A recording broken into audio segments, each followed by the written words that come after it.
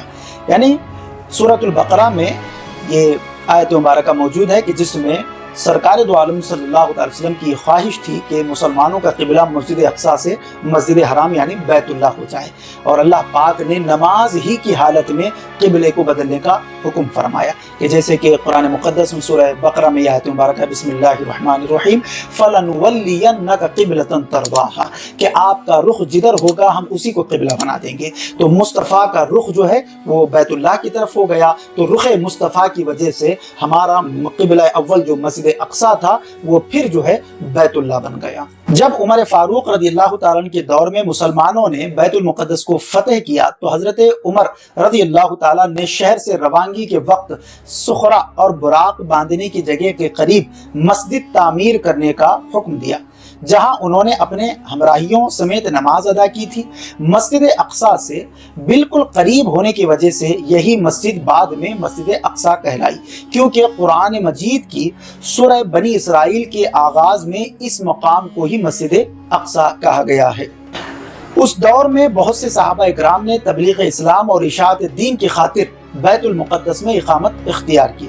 مسجد اقصیٰ کے بانی حضرت یعقوب علیہ السلام کو مانا جاتا ہے، اور اس کی تجدید حضرت سلیمان علیہ السلام نے کی۔ بعد میں خلیفہ عبد الملک بن مروان نے مسجد اقصیٰ کی تعمیر شروع کرائی، اور خلیفہ ولید بن عبد الملک نے اس کی تعمیر مکمل کی، اور اس کی زیب و آرائش عباسی خلیفہ ابو جعفر منصور نے بھی اس مسجد کی مرمت کروائی۔ پہلے صلیبی جنگ کے بعد جب عیسائیوں کا بیت المقدس پر قبضہ ہو گیا تو انہوں نے مسجد اقصیٰ میں بہت رد و بدل کر دیا، بہت سارے چیزوں کو انہوں نے چینج کر دیا۔ انہوں نے مسجد میں رہنے کے لیے کئی کمرے بنا لیے اور اس کا نام معبد سلیمان رکھا، یعنی نام بھی اس کا بدل دیا۔ نیز متعدد دیگر عمارتوں کا اضافہ کیا جو بطور جائے ضرورت اور اناج کی کوٹھیوں کے لیے استعمال ہوتی تھی۔ انہوں نے مسجد کے اندر اور مسجد کے ساتھ گرجا گھر بھی بنا لیا۔ سلطان صلاح الدین ایوبی رحمت اللہ علیہ نے 2 اکتوبر 1187 عیسوی کو فتح بیت المقدس کے بعد مسجد اقصیٰ کو عیسائیوں کے تمام نشانات سے پاک کیا اور محراب اور مسجد کو دوبارہ تعمیر کیا۔ بیت المقدس 1 اگست 1967 عیسوی کو اسرائیلی قبضے میں چلا گیا، جو آج تک جاری ہے۔ اگست 1969 عیسوی کو ایک آسٹریلوی یہودی ڈینس مائیکل روہان نے قبلہ اول کو آگ لگا دی، معاذ اللہ، جس سے مسجد اقصیٰ 3 گھنٹے تک آگ کی لپیٹ میں رہی اور جنوب مشرقی جانب عین قبلے کی طرف کا بڑا حصہ گر پڑا۔ محراب میں موجود ممبر بھی نظر آتش کر دیا گیا، جسے صلاح الدین ایوبی رحمۃ اللہ نے فتح بیت المقدس کے بعد نصب کیا تھا۔ صلاح الدین ایوبی رحمۃ اللہ علیہ نے قبلہ اول کی آزادی کے لیے تقریباً 16 جنگیں لڑی ہیں، اور ہر جنگ کے دوران وہ اس ممبر کو اپنے ساتھ رکھتے تھے تاکہ فتح ہونے کے بعد اس کو مسجد میں نصب کرے۔ سبحان اللہ۔